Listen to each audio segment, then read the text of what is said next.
gua yang khususnya sandwich generation ketika mengeluarkan uang yang gede tuh gak bisa karena nafas gua tuh cuma satu. Gue pernah jadi security, jadi tukang parkir, kuli proyek, ngebersihin tangki. Gue tuh selalu ditanya kalau sama HRD itu kamu mau ngapain bekerja. Jawaban gue tuh selalu bilang buat biaya kuliah. Kalau kita punya kapasitas diri, kesempatan, kesiapan, dan juga keilmuan itu sangat penting. Sehingga tercipta momentum. Setelah momentum ada, ya faktor luck itu yang menentukan kita berhasil atau tidak gitu.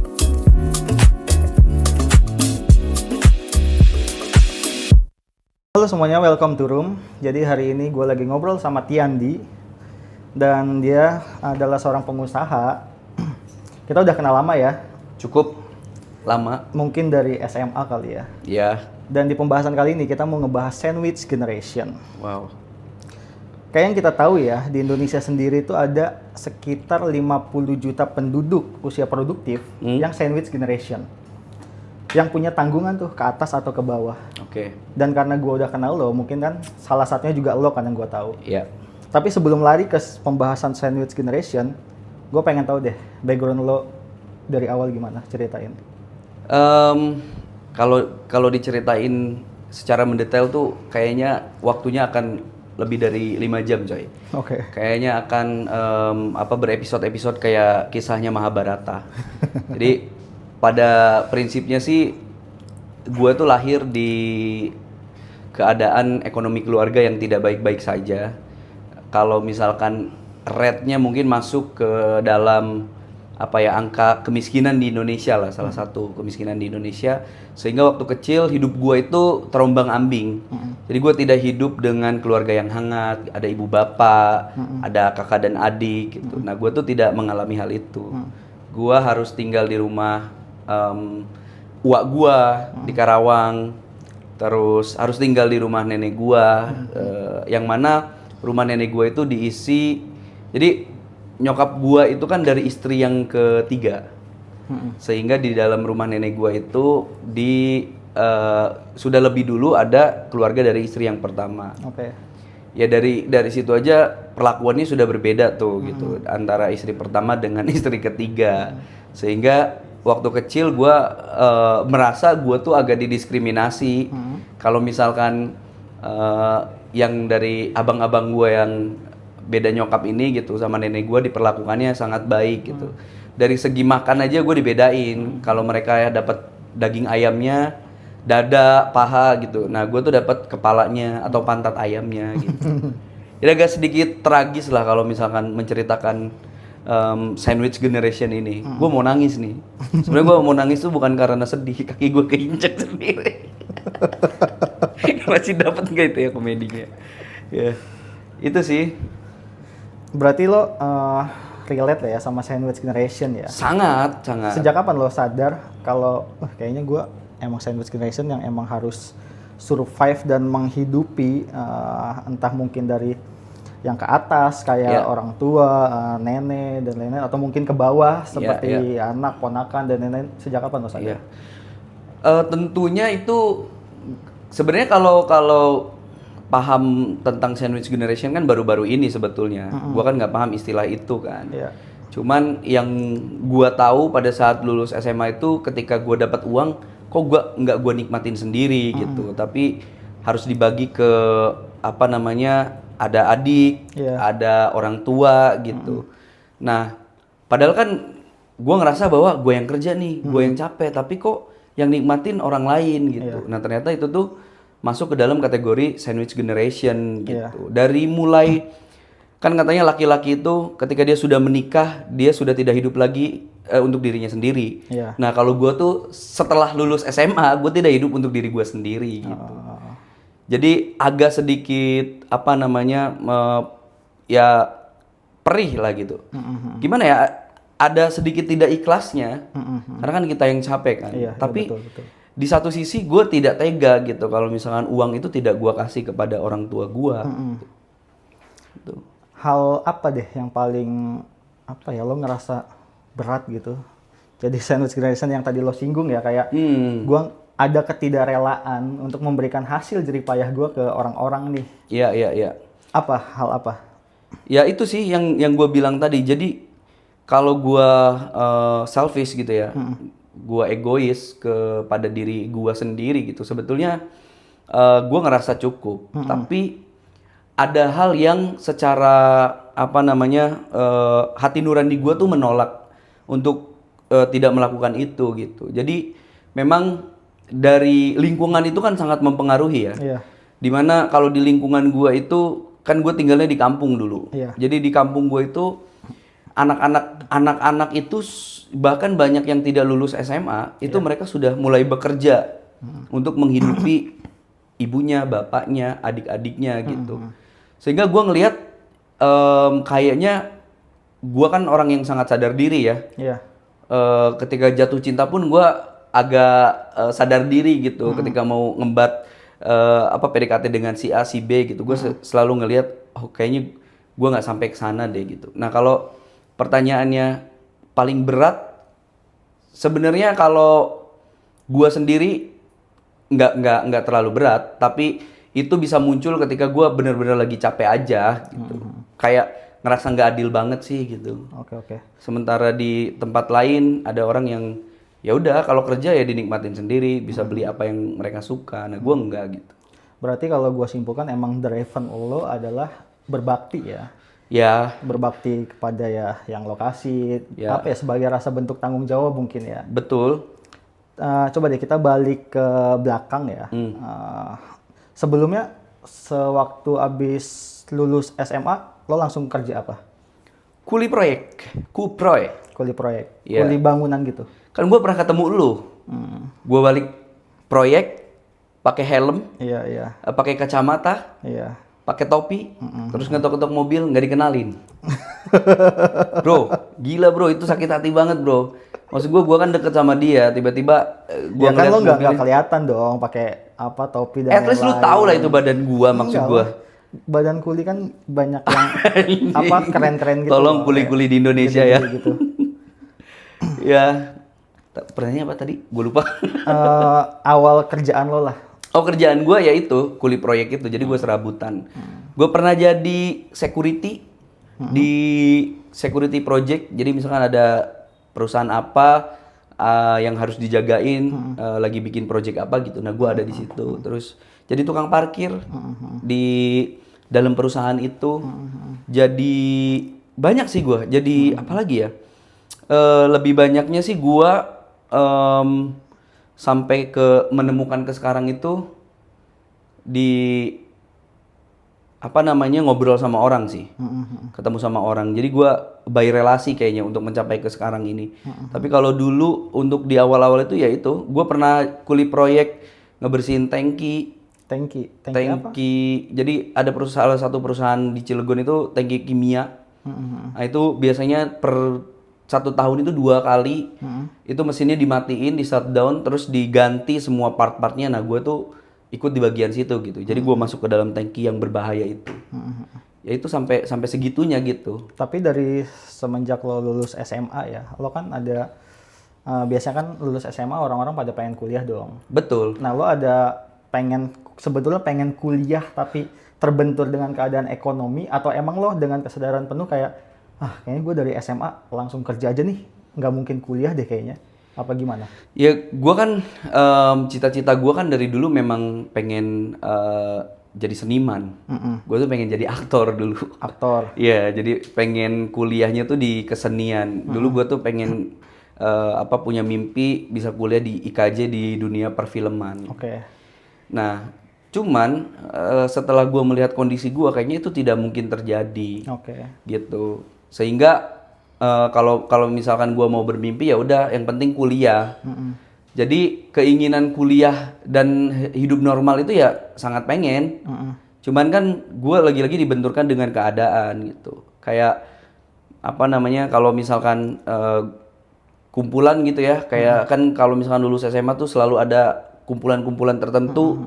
Terus ada apa namanya ikatan alumni biasanya, terus bikin acara, terus mereka jadi keynote speaker gitu. Oke. Nah, gue tuh orang yang salah satu orang yang ngebentuk alumni itu gitu, ikatan alumni itu, tapi gue tidak dikasih Panggung ya? panggung, space untuk berbicara karena gue tidak kuliah gitu. Nah, itu yang kayaknya gue harus kuliah deh gitu. Kesel banget kan gitu, anjing juga nih, gue yang bikin, gue yang susah, tiba-tiba pada saat acaranya berjalan, mereka semua yang pengen tampil gitu. Gue juga mau dong mewakili orang-orang yang ya cerita aja gitu ke adik-adik bahwa ya bisa kok, nggak kuliah juga tetap hidup kok gitu. Maksudnya kan kita bisa ngumpulin uang dulu. Gue tuh kalau ditanya, jadi kalau dulu ngelamar kerja itu kan ada proses interview kan. Gue tuh selalu ditanya kalau sama HRD itu, kamu mau ngapain bekerja? Jawaban gue tuh selalu bilang buat biaya kuliah gitu. Sebenarnya kan itu salah ya. Ya orang kuliah kan maunya abis kuliah kerja kan. Iya, betul. Nah gue malah buat kuliah. Cuman karena itu keinginan yang sangat besar dan pembuktian, menurut gue kayak itu harga diri aja buat gue gitu. Minimal gue S1 lah. Itu sih. Buat ini juga ya, buat legitimasi juga ya. Betul. Mungkin ya, biar kadang kan orang-orang tidak punya gelar atau tidak kuliah, kadang kan seringkali dianggap sebelah mata dengan orang-orang yang sudah kuliah. Betul. Padahal kan faktanya bukan soal gelar kan, ending-endingnya kan. Betul, value. Tapi kalau prinsip ya, ada nggak prinsip yang lo pegang untuk lo bertahan gitu atau kuat jadi sandwich generation? Biasanya kan sandwich generation tuh kadang ya, karena udah berbakti nih, Betul. ngasih ke orang tua, ngasih ke adik-adik, pasti banyak yang mikir, nanti rezeki juga ada lagi. Karena gue udah memberikan yang terbaik dan hasilnya gue kasih ke mereka, nanti juga rezeki ada lagi. Lo relate nggak sama itu? Itu pertanyaannya agak sedikit berat sih menurut gua, karena itu kan ada prinsip spiritual juga di situ ya. Tapi gua salah satu orang yang mempercayai hal itu, tapi tidak gua meyakini, tapi gua tidak betul-betul 100% meyakini gitu. Karena basic gua kan adalah rasionalisasi kan. Percuma juga kalau misalkan kita berpegang pada prinsip itu, tapi kitanya nggak ngapa-ngapain juga kan. Nggak dapat apa-apa juga. Bahkan kan banyak juga yang, makanya ada hal yang salah menurut gue dan harus diluruskan gitu. Kan orang tuh selalu ngomong rezeki mah udah diatur, nanti juga ada. Buktinya orang gila juga bisa hidup. Ya orang gila makannya sampah bro. Ya masa lu mau makan sampah kan gitu kan. Gue tuh agak kurang setuju gitu. Ya gue yakin lah ada law of attraction gitu kan. Tapi untuk into banget ke situ kayaknya enggak deh. Gue yakin basicnya adalah kalau kita punya kapasitas diri, kesempatan, kesiapan dan juga keilmuan itu sangat penting sehingga tercipta momentum gitu. Nah setelah momentum ada ya, faktor luck itu yang menentukan kita berhasil atau tidak gitu. Tapi bagaimana kita bisa menciptakan momentum kalau kesiapan, kesempatan dan keilmuan kita tidak ada. Jadi yang paling penting 3 hal itu sih menurut gua. Kesempatan, keilmuan, sama kesiapan diri gitu. Secara mental, fisik gitu. Iya. Berarti gimana sekarang hubungan lo sama keluarga lo aman ya? Tapi ya aman. Sejauh ini aman ya? Nggak pernah ada masalah gimana? Ya masalah kan akan selalu ada bro. Namanya di dalam keluarga kan kita nggak pernah apalagi kan gini, apalagi orang tuh punya pandangan dan ekspektasi sendiri kan terhadap kita. Dan ketika kita tidak bisa merealisasikan ekspektasi mereka, kan kecewa. Iya betul. Nah, ya saran gue sih jangan pernah berekspektasi sama siapapun gitu, termasuk ya keluarga gue gitu. Kan katanya ya sandwich generation tuh ya kan selalu kadang ngerasa bersalah ya kalau kebutuhan keluarga lagi nggak tercukupi gitu. Betul. Atau lagi kurang ngasih, apalagi kan lo dari background pengusaha ya. Betul. Yang which is mungkin income-nya juga kan kadang nggak nentu dong, kadang sangat besar, kadang kecil, atau yang nggak nentu lah, fleksibel gitu. Iya. Ada rasa bersalah nggak kalau misalkan kebutuhan keluarga nggak tercukupin gitu? Kalau gue tuh membaginya 2 hal sih.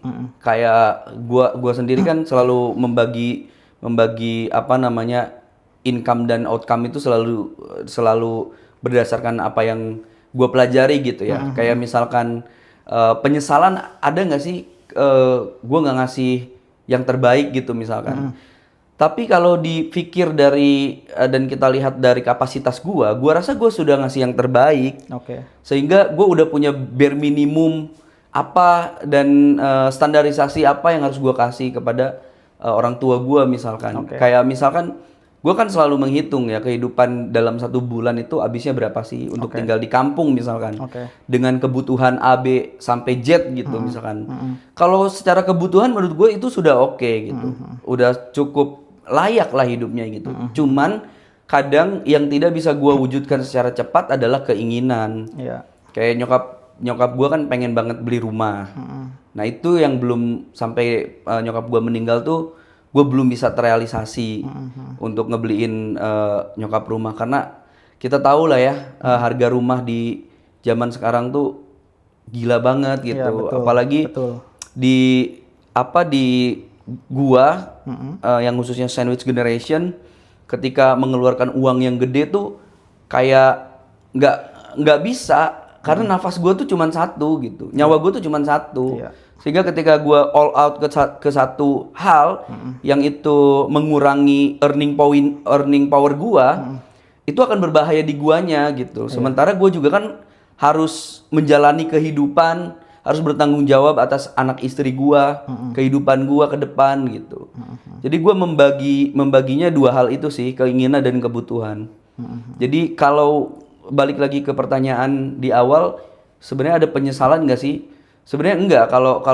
Kalau gua rasa gua sudah melakukan yang terbaik gitu. Cuman gua tidak bisa merealisasikan keinginan aja. Oke. Itu aja sih. Oke.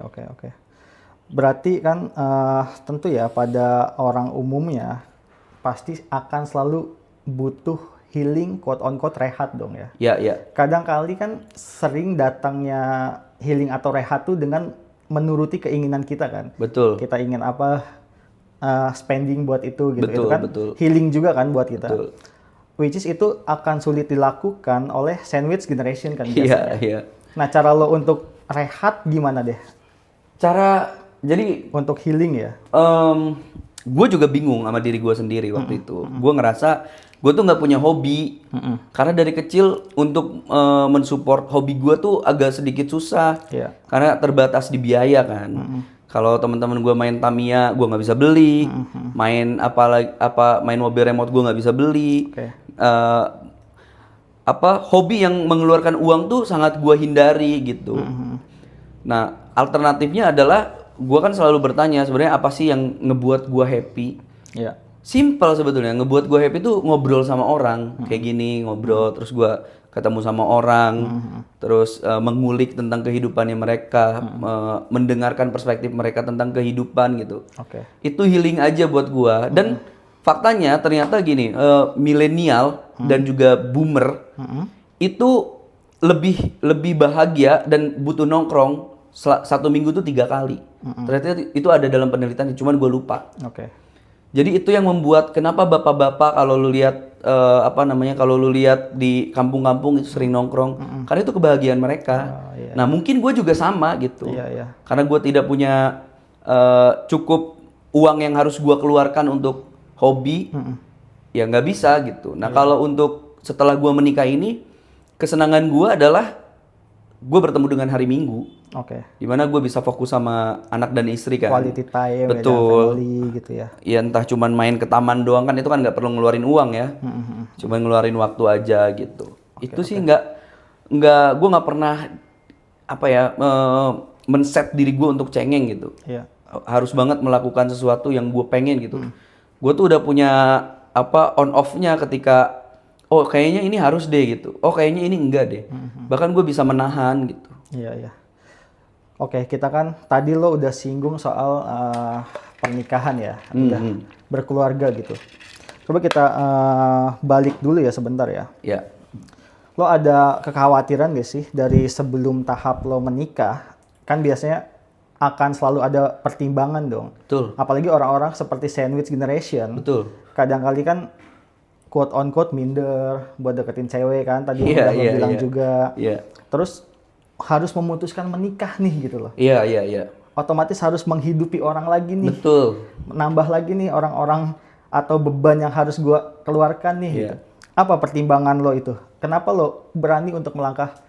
Oke deh, nggak apa-apa deh nikah.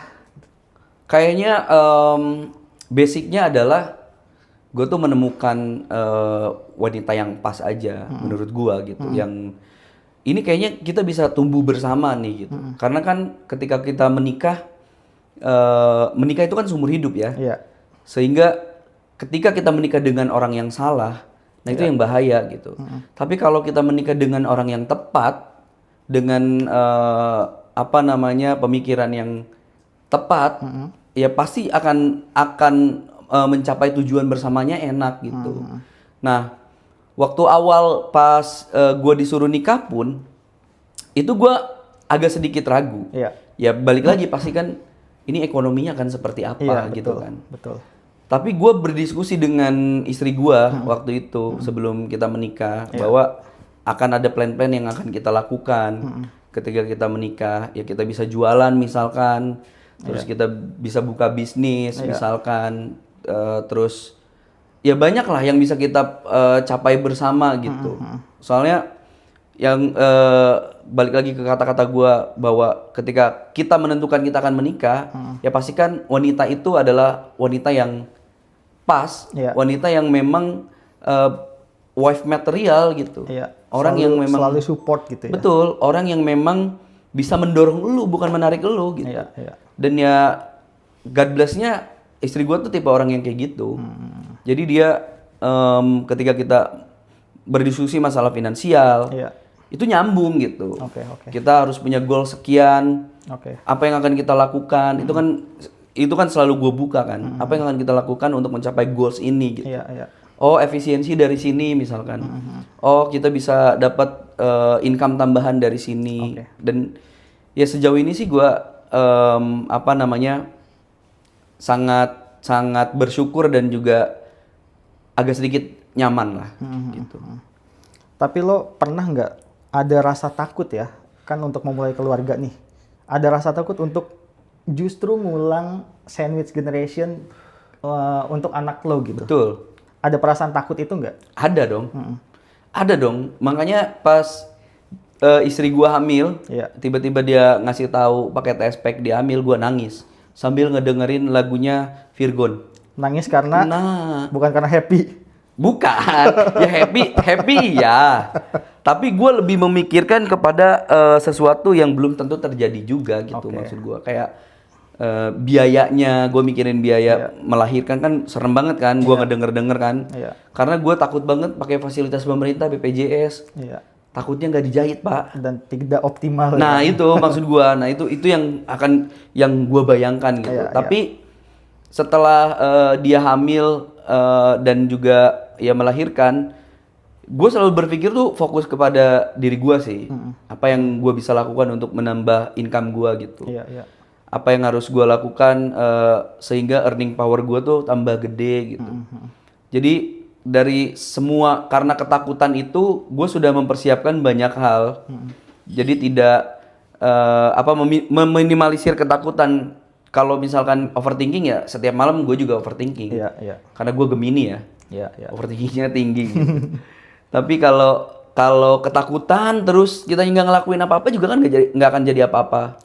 Justru kan ketakutan itu karena kita belum nyoba aja. Kita belum ngelaluin aja.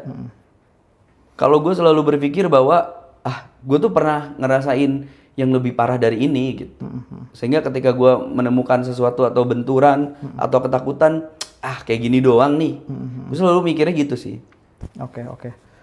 Menurut lo ya, sebagai orang yang relate di sandwich generation dan udah menjalani sandwich generation, bentuk dukungan apa sih yang sebenarnya yang paling lo butuhin gitu?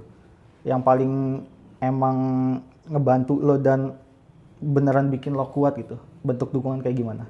Dari sisi mana dulu nih? Keluarga? Bisa dari family, dari manapun lah. Ya. Kalau yang paling menguatkan gua sampai saat ini sih adalah ya kata-kata dari istri gua sih. Jadi dia bilang kalau kita menemukan sesuatu ya tenang aja, semuanya pasti berlalu gitu. Ini akan berlalu gitu. Sehingga ketika gua menemukan sesuatu yang membuat gua khawatir banget, takut banget, ya gue selalu ingat itu. Gue balik lagi yang gue bilang tadi bahwa kalau kita menemukan pasangan yang tepat, Iya. ketika kita dapat sesuatu yang menyedihkan, tidak menyenangkan gitu, ya balik lagi ke orang yang akan hidup seumur hidup sama lo. Iya.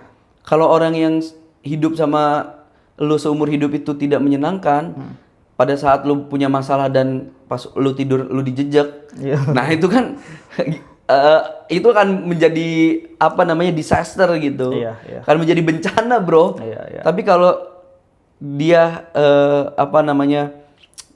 mau menerima kita ketika kita datang dalam keadaan gagal, Iya. dalam keadaan lagi nggak baik-baik aja, terus dia ngomong ya udah nggak apa-apa, nanti juga kan kita nggak akan gini aja kok. Itu tuh kata-kata penenang banget buat gua gitu. Terus ditambah kan gue udah punya anak gitu ya. Iya. Ya gue udah kayaknya sekarang sama yang sebelum punya anak kerjanya 10 kali lipat aja menurut gua. Oke. Dibandingkan sebelum punya anak gitu. Karena merasa ada tanggung jawab lebih ya. Banget bro, kan kita apalagi gua ya yang notabene adalah sandwich generation, ya gua nggak mau banget anak gua ngerasain apa yang gua mau. Iya. Tapi di satu sisi gue juga nggak mau nge-spoil tuh. Iya. Gue nggak pengen anak gue tuh tidak ada jiwa survivalnya gitu. Iya. Tapi sejauh ini ya gue pengen mempersiapkan dari segi pendidikan ya maksimal, dari segi lingkungan juga maksimal, terus juga kasih sayang yang full gitu, maksimal, tidak fatherless lah. Kalau gue kan fatherless karena gimana bro, bokapnya ibunya ada 3. Iya. Jadi gue mau minta kasih sayang seorang bapak, ya gimana? Dibagi 3, udah gitu meninggal lagi. Iya. Iya kan? Sebelum gue mendapatkan kasih sayang yang pas, kasih sayang yang cukup, bokap gue udah meninggal duluan. Gitu, sehingga gue berpikir, makanya gue mulai memperbaiki kesehatan, mulai memperbaiki pola pikir, mindset, mental gitu. Untuk gue pengen hidup panjang, gue pengen membersamai anak gue lebih lama, karena gue tahu banget rasanya nggak punya bapak. Iya. Diledekin gitu. Itu sih. Berarti kalau gua recap ya, bentuk dukungan terbesar lo dari orang terdekat ya, which is dalam kasus lo adalah bini lo sendiri kan, istri lo sendiri. Ya mungkin itu juga ya yang mendasari tepatnya memilih pasangan kali ya. Betul. Oke. Nah, ngomongin sandwich generation, pasti nggak jauh dari finansial ya. Akan selalu berdekatan gitu. Iya. Dan menurut data juga ya, rata-rata di Indo ya, Gen Z terutama 70% pengeluaran mereka per bulannya itu habis untuk konsumtif, untuk pakaian, baju, makanan dan lain-lain dalam 1 bulan gitu. Kadang nggak mikir tabungan atau untuk jangka panjangnya gitu. Iya. Nah, dari lo sendiri gimana lo nge-manage financial itu, dan apa yang strategi apa deh yang harus lo lakuin, poinnya? Tentunya kita kan pasti apalagi sebagai pengusaha itu we start at the number, we end at the number 2 kan. Pasti itu akan selalu gua hitung gitu. Untuk membedah atau gua menahan itu biasanya gua alokasikan dulu untuk memang yang betul-betul kebutuhan. Misalkan kebutuhan gua di 5 juta per bulan. Ya sudah gua pakemin 5 juta. Sehingga yang lainnya bisa gua tabung tuh. Soalnya gue selalu punya goals finansial kan, yang mana apalagi sebagai sandwich generation, gue tuh harus punya dana darurat gitu. Selama dana darurat gue belum bisa kekumpul, gue belum bisa seneng-seneng tuh. Ya gue fokus akan ngumpulin dana darurat gue, sehingga apapun yang terjadi, kebutuhan gue nggak akan pernah gue naikin gitu. Jadi gue nggak mau karena kesenangan sesaat ya berakhirnya tuh gue menyesal gitu. Gue pengen dana darurat terkumpul, dana anak sudah terkumpul, terus di rumah sudah tidak ada biaya-biaya lain gitu. Baru gue memikirkan kesenangan gue sendiri. Kalau untuk makan, baju dan lain-lain, gue nggak terlalu gue nggak terlalu harus beli brand yang mahal gitu. Terus gue juga kalau masalah makanan juga nggak perlu harus makan apa. Gue nggak picky sih, apa yang ada gue makan gitu. Terus kalau baju juga kan di tengah-tengah UMKM kita yang bisa banget bersaing sama brand-brand luar gitu. Ya gue lebih baik beli UMKM Indonesia, beli di TikTok Shop atau Shopee, yang kemejanya sama mungkin dengan Uniqlo, bahannya sama, tapi harganya kan lebih parah gitu. Iya. Gue sudah tidak hidup di validasi orang sih, apalagi untuk masalah pakaian gitu ya. Iya. Berarti lo juga ini ya ngitungin exact kayak pengeluarannya, betul. mencatatkan gitu betul. kan. Iya sih, karena kan apa ya yang gua baca juga kan dari Psychology of Money ya. Iya. Kan uang itu sifatnya psychological ya buat manusia ya. Betul. Kita tahu kok pengeluaran kita tuh berapa gitu. Betul. Tapi kan pas kita catat itu ada akuntabilitasnya gitu. Iya. Cuma kan kalau kita benar-benar ngelihat nih pengeluaran kita beda dong ke psikis kita dong. Iya. Ya kan? Nah, tapi dari seluruh poin lo itu tadi, berarti kuncinya adalah frugal juga dong. Ada Betul. frugalnya, tapi plus nambah income juga dong strateginya. Sangat, ya kan? harus itu. Nah, menurut lo, hidup sesuai kemampuan finansial itu penting gak sih? Apalagi di sandwich generation ya. Kadang kan ada beberapa orang nih ya, Iya. yang tidak sadar Betul. hidupnya melebihi kemampuan finansial dia. Iya. Yang secara tidak langsung itu kan akan menuju sandwich generation selanjutnya gitu. Iya. Dan itu juga kan yang mungkin dirasain sama orang-orang tua kita. Iya. Para sandwich generation, mereka kan pada dasarnya tidak bisa menghitung gitu. Betul. Tidak bisa menghitung kebutuhan dan kemampuannya gitu. Iya. Nah, dari lo sendiri gimana? Ya basicnya itu sih, karena ketakutan fear gue besar, gue tidak ingin menciptakan sandwich generation tadi, sehingga gue sudah mengakumulasi gue bisa menghitung gitu, apa yang harus gue lakukan dan tidak, sehingga ketika kita berbicaranya adalah hidup melebihi batas, gue punya batasan sendiri. Sebelum bahkan gue tuh sudah stop sebelum batas itu habis gitu. Maksudnya kan misalkan ada bare minimumnya segini gitu. Nah gue tuh sebelum itu gue udah cut off duluan. Karena gue sadar betul nyawa gue cuma satu. Earning power gue juga belum terlalu gede. Income gue juga belum terlalu yang sampai 500 juta gitu, ratusan juta gitu. Yang namanya pengusaha kan ya kadang ada naik turunnya gitu kan. Tapi ya gue selalu sadar diri itu sih. Makanya gue tuh dikasih gift sama Allah tuh, kayaknya gue bisa tahu, oh kayaknya lu nggak bisa deh sampai kesana gitu. Jangan deh kayak makan di Langham gitu. Tiba-tiba setiap bulan makan di Langham. Kayaknya gue belum sampai gitu. Nah itu tuh gue jadiin wishlist. Gimana caranya gue bisa mencapai ke sana? Minimal kan mungkin penghasilannya harus 200 juta gitu. Ya bolehlah sesekali kita makan di Langham gitu. Selama itu belum tercapai, gue nggak mau maksain. Apalagi pengen dilihat oke gitu di depan orang lain. Karena buat apa? Gue selalu punya pegangan bahwa ya orang lain tuh nggak akan pernah tahu juga. Lu itu senang atau susah gitu. Ya kalau misalkan lu ketemu sama orang ya udah yang dilihat adalah senang-senangnya aja, karena mereka kalau lu akan maju ya mereka akan menertawakan gitu. Kalau lu jatuh apalagi gitu kan. Jadi gua membatasi diri aja sih. Itu. Kalau gua take point ya, berarti lo sudah quote on quote bisa dibilang bisa menjaga kepuasan ya mungkin ya. Iya. Karena kan happy dan puas dua hal yang berbeda ya. Betul. Kadang kan kita terlalu ngejar happy nih. Apapun kita lakuin buat happy. Ya mungkin bisa ada batasnya gitu. Tapi kalau puas nggak ada batasnya. Betul. Akan selalu merasa kurang puas kan. Iya. Nah mungkin dari lo tadi lo bisa menahan kepuasan itu gitu loh. Gue begini aja udah puas kok. Gue begini aja udah cukup kok. Ya kan, nggak yang harus lebih dari ini. Dan terlalu spoil gitu. Nah, menurut lo ya, sandwich generation itu kan biasanya didasari karena literasi yang rendah ya. Oleh orang tua kita kan yang sandwich generation. Nah, gimana cara lo untuk mengajarkan literasi keuangan khususnya untuk anak lo nanti gitu? Iya. Jadi Gua tuh sering nonton podcast juga dan gue juga agak sedikit baca buku kan. Oke. Yang paling susah itu kan menumbuhkan jiwa survival. Oke. Nah, jadi katanya kalau misalkan kita mau menumbuhkan jiwa survival terhadap anak kita, agar anak kita tidak jadi anak yang spoiled gitu, maka kita tuh harus menahan gratifikasi terhadap mereka.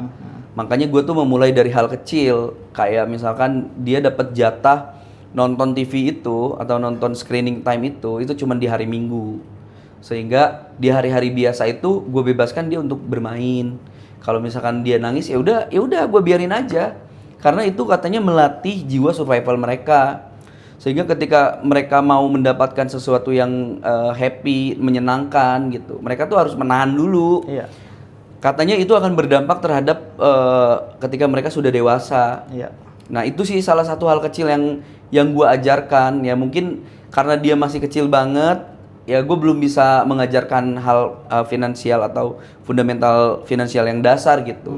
Mungkin itu bisa gue lakukan nanti setelah dia bisa berpikir secara mandiri ya di SMP, SMA gitu. Bisa gue terapkan gitu. Tapi kalau untuk sekarang gue memulai dari hal kecil itu sih, menahan gratifikasi. Gue nggak mau dia tuh dikasih tidak ada batasan untuk mengakses sesuatu yang menyenangkan. Karena menurut gua kalau kita terus-terus menyenangkan malah kita lupa esensi menyenangkan tuh seperti apa. Iya, betul. Ya nggak sih? Sehingga ketika dia dapat hal yang menyenangkan kecil, dia ngerasa kurang. Iya. Kayak gua waktu kecil makan di KFC aja udah seneng banget. Iya. Ya kan? Ya mungkin anak gua kayak kalau misalkan gua nggak kasih kesenangan, kalau misalkan anak gua kasih kesenangan terus, mungkin KFC itu jadi kayak ya udahlah makan KFC doang gitu kan. Tapi kalau kita menahan kesenangan itu terhadap anak kita, sehingga dia bisa menemukan esensi menyenangkan itu seperti apa sih gitu. Iya, iya. Happy itu seperti apa sih? Oh, bisa loh happy itu cuman dari hal kecil. Iya. Gitu, enggak yang harus semuanya tentang apa yang dia mau aja gitu. Itu sih. Berarti lebih membatasi ini ya, spoilnya anak ya. Iya, iya. Kalau lu kan sama kan sama gua kan. Iya. Anak kita kan sama-sama, paling bedanya beberapa bulan kan. Iya. Kalau lu gimana caranya? Ya sama sih, gue juga menunda kebahagiaan anak. Kalau dia mau apa kan nggak langsung gue kasih gitu. Iya, iya. Walaupun gue bisa beliin, dia mau mobilan nanti dulu ya. Itu kan salah satu contoh. Oh kalau gue mau ngedapetin sesuatu, ya udahlah nanti aja gitu. Iya, iya, Ada iya. waktunya nggak langsung bisa dapet gitu. Betul. Mau dia tantrum nangis gimana pun, ya udah gitu Iya, biarin iya. gitu. Itu bagian dari pembelajaran. Iya, iya. Itu sih kalau gue yang gue terapin ya. Iya. Nah, masalahnya orang tua atau generasi X, Iya. boomer itu tidak paham dan Iya. tidak ada informasi yang cukup. Iya. Masalah gizi aja kan mereka nggak tahu. Iya. Bro, kita dikasih makan nasi bakso, bro. Iya. Nasi bakso, nasi Indomie. Waktu kecil Iya. nggak ada proteinnya.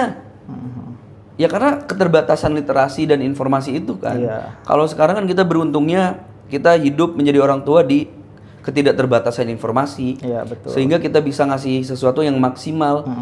Lu sama bokap lu mana ada I love you papa. Iya. Ya kan? Iya. Pasti lu gengsi kan? Iya, betul. Nah, kalau kita kan gimana caranya kita bisa menciptakan kehangatan itu. Iya, iya. Bahwa oh ternyata nggak apa-apa lo bilang I love you, bilang sayang, peluk. Ya, gue yakin kalau lu ketemu di jalan juga lu diem-dieman sama bokap lu. Itu. Iya, iya, iya. Emang berat ya jadi Berat. sandwich generation. Sangat berat. Ya gue nggak mau. Ya gue sih menyumpahi keturunan gue tuh jangan sampai menemukan sandwich generation lagi lah. Iya, iya.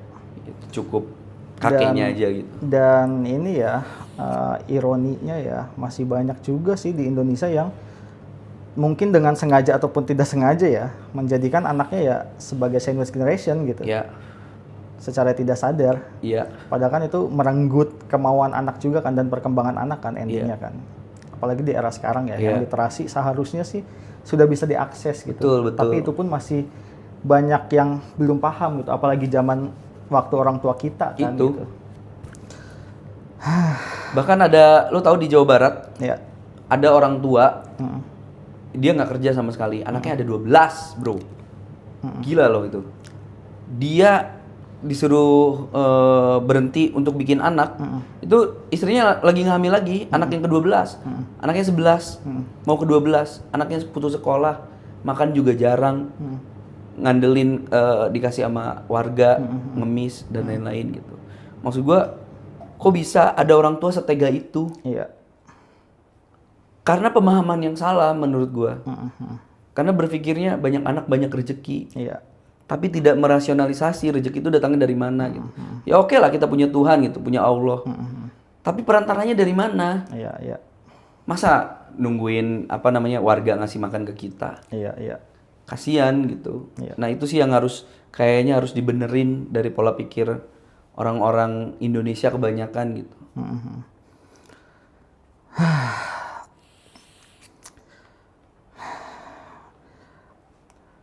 Kalau ngomongin sandwich generation tuh emang nggak akan ada habisnya ya. Iya, iya. Apalagi kalau masalah finansial dan lain-lain. Betul.